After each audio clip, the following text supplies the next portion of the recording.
Had a VCR sent in from a viewer to check out. It was purchased off eBay. When he contacted me, he told me it was a Super VHS machine, which they are certainly worth fixing.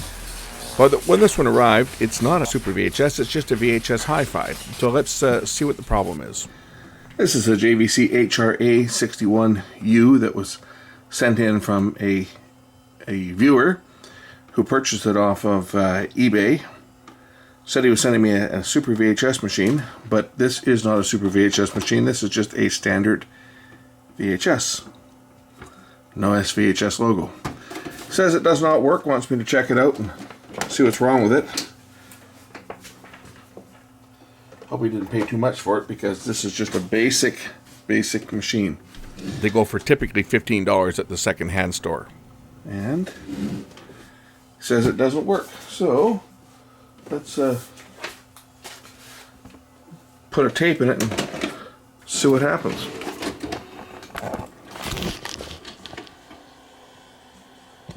Elegance and spectacular performance. And now offered in our best value ever. This promotion offer. Well, that sure looks like it's working to me. The American Express gift dollars, frequent seller points, and Bose and Your Store. I don't know what to say. Customer, free powered speakers for a second home. This unit appears to be working fully. Warning, warning. The value found in this promotion. Reverse search. Forward search. Play. Customer, free powered speakers for a second home of sound. Or Eject.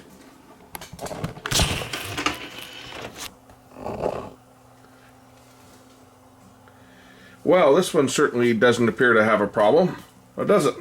So the fellow that owns this one, he wants me to check it all out. Check out the setting the clock and everything and hooking it up through coaxial cable. So I've got it connected to the TV on coaxial cable. We'll turn the unit on.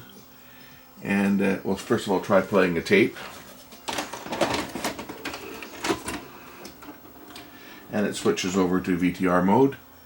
And the tape plays. Warning, warning. Now he says he can't set the clock on it. Well, on this one you need the remote control to set the clock. He included a remote control with the unit, but I don't believe this is the correct remote for this unit because this says it's an RM-SRX7010 AV control receiver. Now it might be able to control the basic functions of the VCR when it's in VCR mode, is intended to attract crowds to your store. So be. Which it does. Stop. Play. Will it change the channel of the? Yeah, it will. It'll change the channel.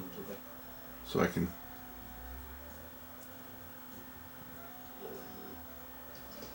change the channel that it's picking up, and I can control basic functions. Fast forward. Rewind, play, even has the TV video button doesn't do anything on it. This one doesn't, sending out a signal, but it doesn't change the TV video, otherwise it would go back to picking up what was coming in off of the tuner when I press the TV video button, and there is not one on the unit itself. If I stop it, rewind it. See, TV video button does not switch. Well, that makes a lovely noise, doesn't it? We're going to take this apart and just take a look inside it anyway, since it's here. We'll eject the tape and see if I can figure out a way to set the clock, but I don't think I will be able to from this remote because it's not going to have the settings. Might be able to do it from the menu key on here. Okay. Can I do it from the menu key on the unit itself? I should be able to do it from the menu key on the unit, but by switching it to hitting the menu button, it's going to kill that sound. And if I go down to initial set, can I do it from there? I'm using the channel up and down buttons, and how do I select it? Maybe the play button, or is it the stop? One of these buttons should. Oh, the pause select. So I push the pause button over here, and that should select it. Date, here's the time. So I can now use the channel up and down buttons here to set the date to the 10th month. Press the select key, 20th day. Here's a good one. Will it go to 2021? And it does. It knows the date. So the clock actually will go this far ahead, considering this thing was from, what was it, 95? Let's set the time, 9:45 a.m. So there's 9, select.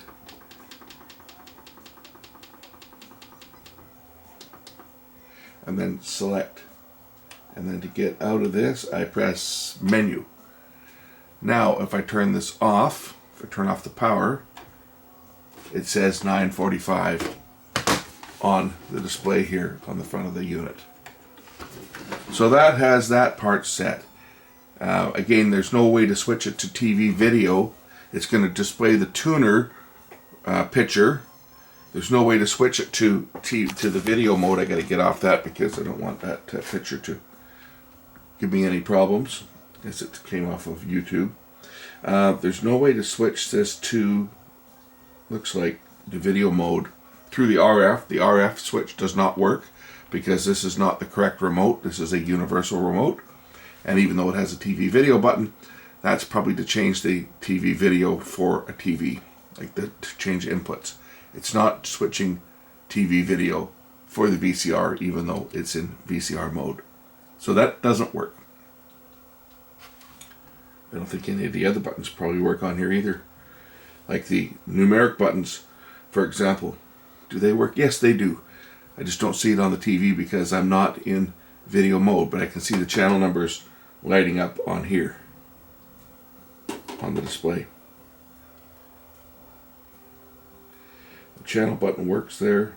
Yeah, none of the buttons are working to change that video mode. So the only way to get this into video mode is to actually put a tape in, and once it goes into playback, it'll automatically select video mode. Now if I remove the tape, you will see that my security cameras are showing. There I am. The bottom square here, you see? I got the shop, I got all the cameras showing now, so including the shop camera. So that part works, and of course if I change the channel on here now, if I put in channel 12 for example, it'll go to what I've got on channel 12.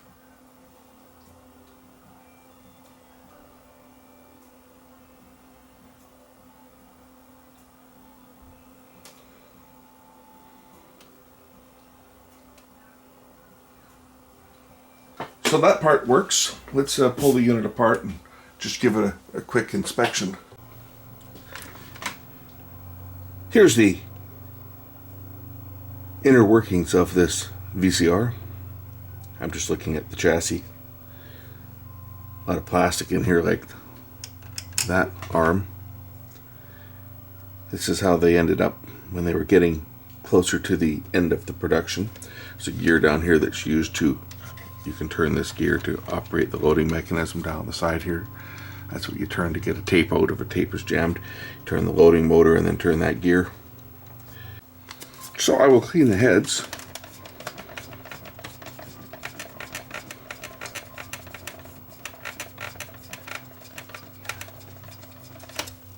There's a little bit on there.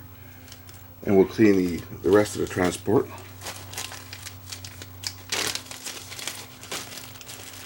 And then I will make a test recording and play it back.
Now when I'm cleaning the lower drum, I'm making sure that I'm turning the actual video head away, so I'm not bringing the Q-tip anywhere near where there are any video heads. And that's the dirt that came off this one. So it was fairly dirty.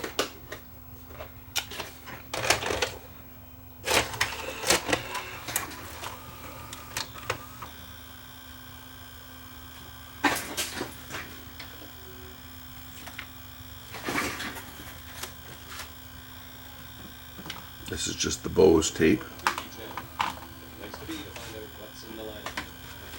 So it's playing.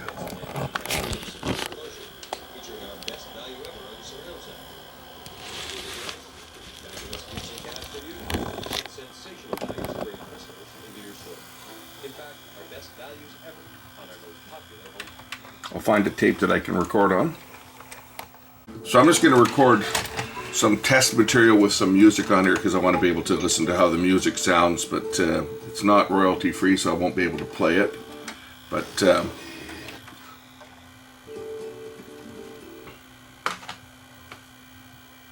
if I can find something else that I can play. Press the record button.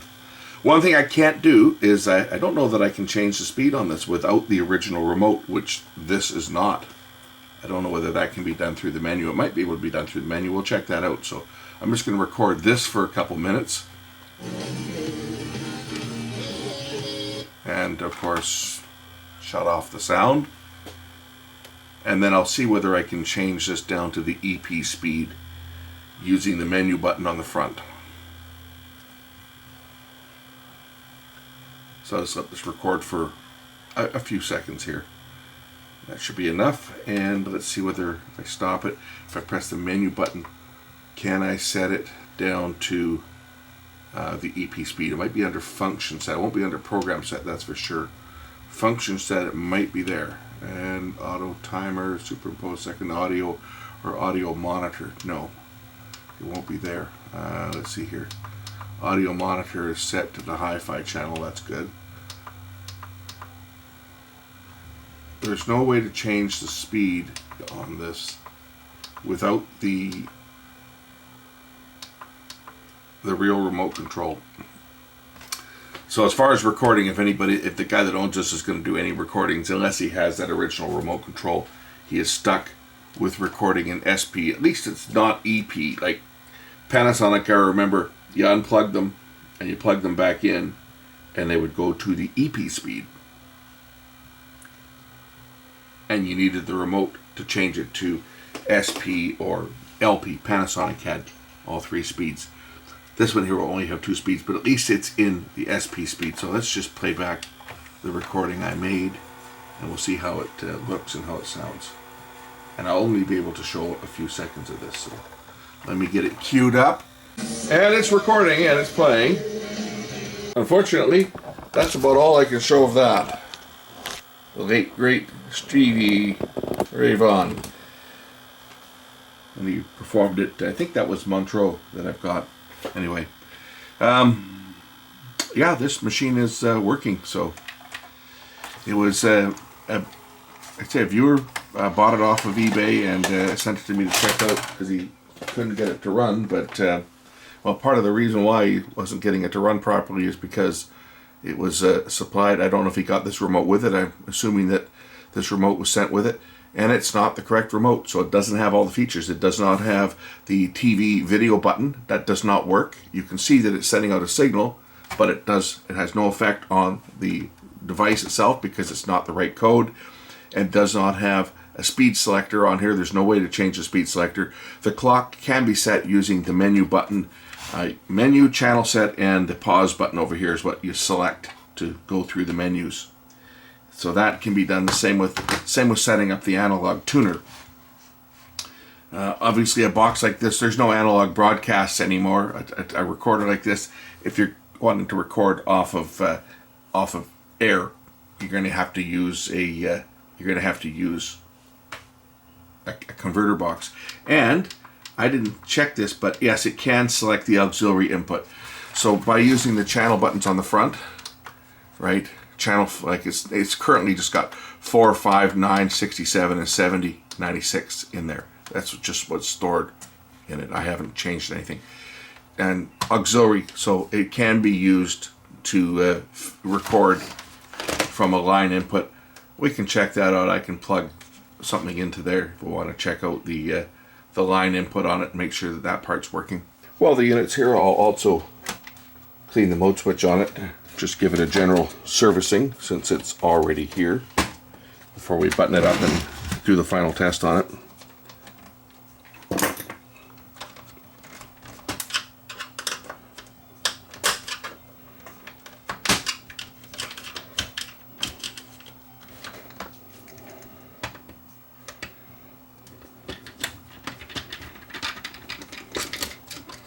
So we'll start by removing the screws that hold the chassis in place. So there's a few screws around the edge here.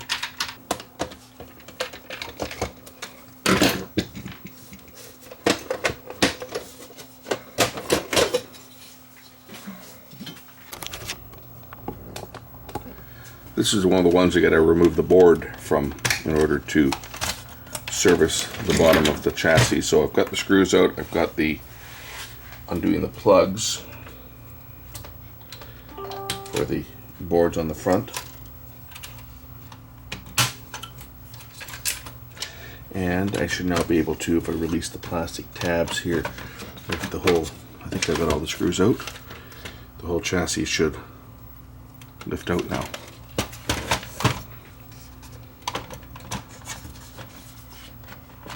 Just right over here. There we go. Okay. Chassis lifts out from this one.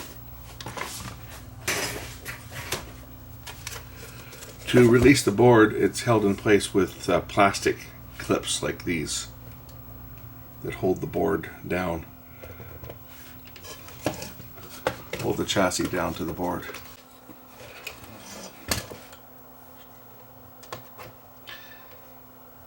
Squeeze these little pins together, and this will release the board from here. And I was holding it at the back. I think it just plugs in at the back. It should lift off. It unplugs. The board unplugs from the video amplifier at the back.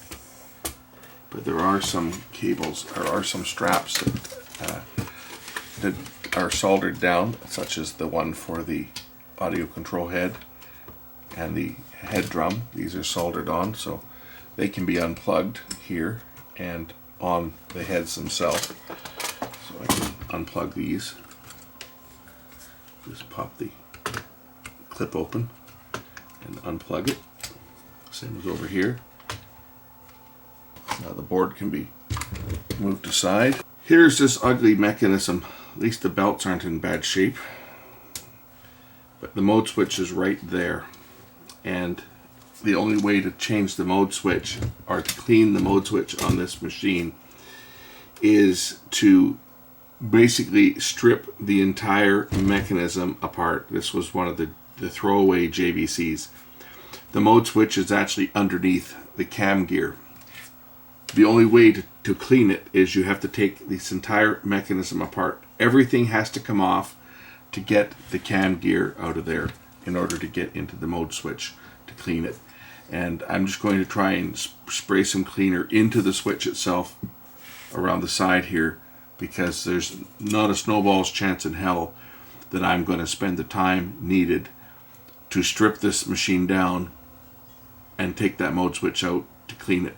It's just too much work. You know, this is one that when these units were still being serviced in the service departments, this would have been one that the customer would have walked away from if it needed the mode switch to be replaced or cleaned, because they would have been looking at about $100 repair job, and on a machine that at the time wasn't more than a couple $100. They just wouldn't do it. It is one that is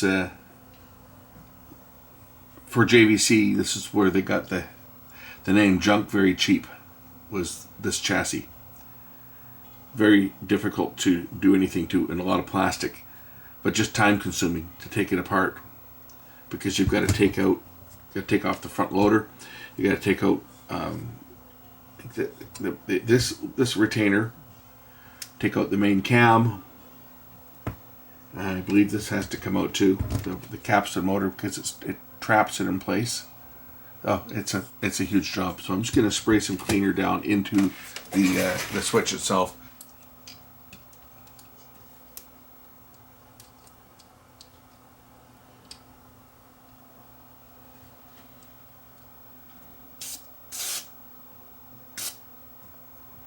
That will hopefully get enough cleaner in there. The contacts on the back here, though, they can be cleaned. And you'll see how much tarnish is going to come off of these because they're almost black.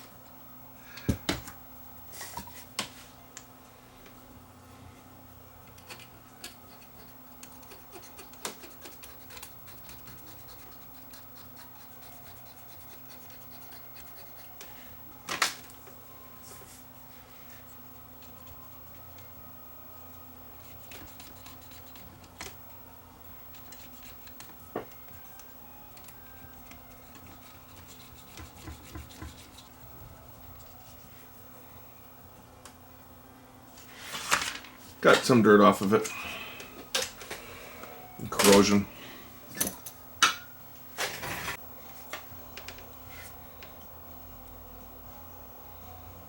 To reseat the unit, I'm going to line it up and line up the plugs.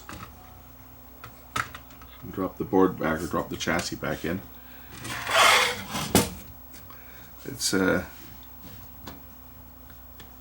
little more tricky than some of them because you have to line up the plugs on the board and line up the little white pins on the front.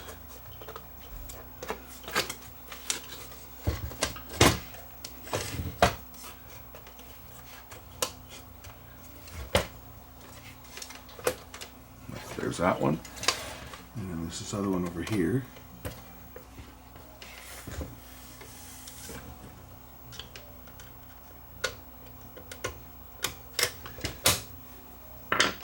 Like that. Let's just say not one of my favorite designs. I rank this up there with the Funais as far as working on them. They're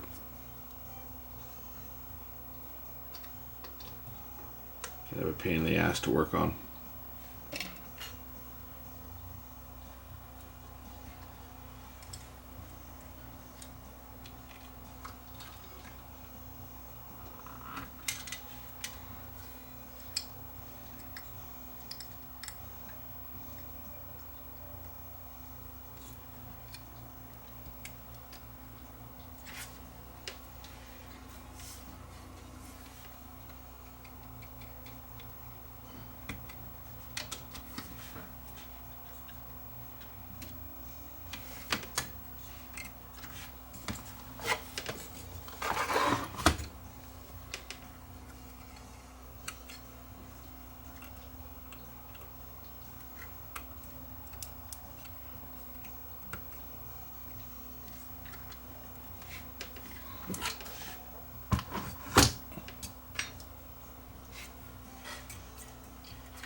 Place the 2 screws on the front and the larger ones in the back to hold the chassis in place.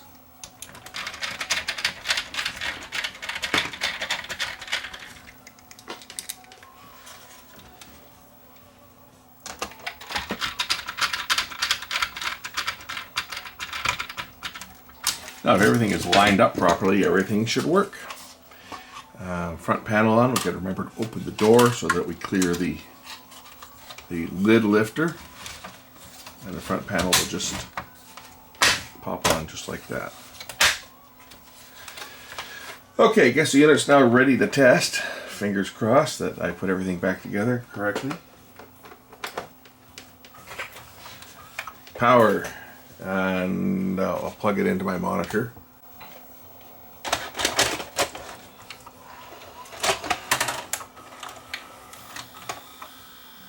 Values ever on our most popular home theater system. Yep, and you can hear it playing. Featured on the spring show, offer valuable differences. There it is. So let's put it together and we'll do a final recording.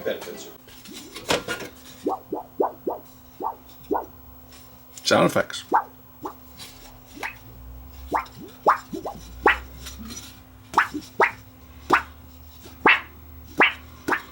Now you know where the Foley guys get some of their ideas from for like laser beam effects and laser beam sound effects.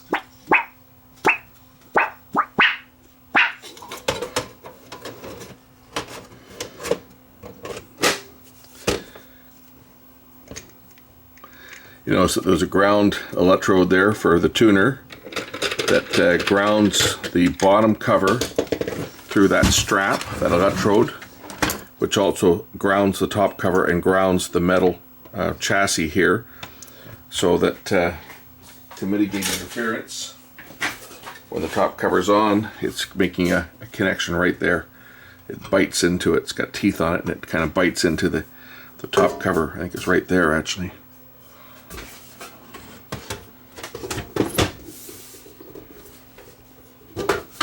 So I've got my color bar generator. I can play this music. We'll do a recording on this from the color bar generator and record some music from my music player. So we're recording from the line input. I'm just using my old Sony. This is what I'm using to generate the color bars. My old Sony single tube broadcast Satacon camera. And incidentally, this camera here weighs about, I don't know, 14 pounds. It's bloody heavy. You can carry, I don't even have the shoulder mount. I have like a bracket, a shoulder mount bracket on it for it as well. And this thing's probably, with the bracket, it's probably, 17 pounds, 15 to 17 pounds. It's quite heavy. You can imagine carrying that around with you all day.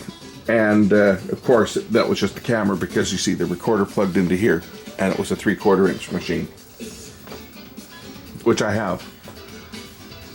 I just seem to have lost the cable that connects between the camera and the recorder. Okay, so that's been recording now for a bit. We'll stop it, we'll play it back, and we can see that it's playing perfectly. Well, as perfectly as VHS is going to play anyway, right? Anyway, that's about it on this one. I'll pack this one up, and this is the really unfortunate. When the fellow contacted me and said he had bought a VCR, he said he had a Super VHS machine and asked if I would look at it because he couldn't get it to work. He couldn't get the clock to set, and said he couldn't get any of the channels. Couldn't tune anything in on it. Well, if it's just connected to an antenna, obviously it's not going to connect, or it's not going to tune anything whatsoever. To tune any broadcast, obviously you're going to need one of these cable boxes, or not cable boxes, ATSC tuner boxes to receive the DTV signals, because this is NTSC analog only, and there are no more analog broadcasts. I don't know whether there's any cable companies that are carrying analog anymore either. Maybe some of them are. Not around here. Around here, all the cable companies went digital and turned off all their analog signals, and if I were to be so inclined to climb the pole and string a drop across the street just to see what was there, I can assure you that the only thing that's on our cable system here is channel 2, which has got a spectrum analyzer display, which is there for the cable technicians so they can hook up a portable TV, a little black and white set, and they can look at the spectrum that's being sent out from the head end and then compare it to spectrum that they're testing on their local spectrum analyzer so that they can determine where the fault is. That's to help them, I guess, find fault when there's signals that are getting into the cable that aren't supposed to be there. Anyway, that's the only analog channel that's on our cable system where I am. And I'm sure that probably in most places it's probably the same. They have turned off all the analog channels, and you'll either need a cable box or to receive off-air signals, you need one of these. So there is a sad part of this story, and that's that the fellow that owns this unit that sent it to me, when he asked me if he could send me a VCR, he said it was a Super VHS, and it is clearly not a Super VHS machine. He paid $67 US in postage to ship it to me here, and just to get it back, it's probably going to cost him around the same amount to get it shipped back. So, you know, that's he's into it about $130 or so just shipping this thing back and forth. I sell rebuilt units like this out of my garage when people give them to me. I get $30 to $40 for a reconditioned unit. So I mean, that's the tragic part here. Is when I accepted this to take a look at it, he said it was a Super VHS, and a Super VHS machine is certainly worth spending money on because they're relatively rare and they're a requirement for playing Super VHS tapes. This is just a VHS HiFi machine, which has no value. They sell these down at the Value Village for anywhere from $15 to $20. As I say, when I pick them up, I service them, clean them, do the mode switches and everything, and I might get $30 for one if I'm lucky. Most of the time they go out the door for $20.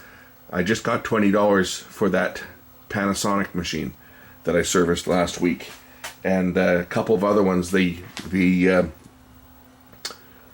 Samsung, I think it was a Samsung HiFi machine, the one that had, I think it was weight or something on the display. I sold that for $30.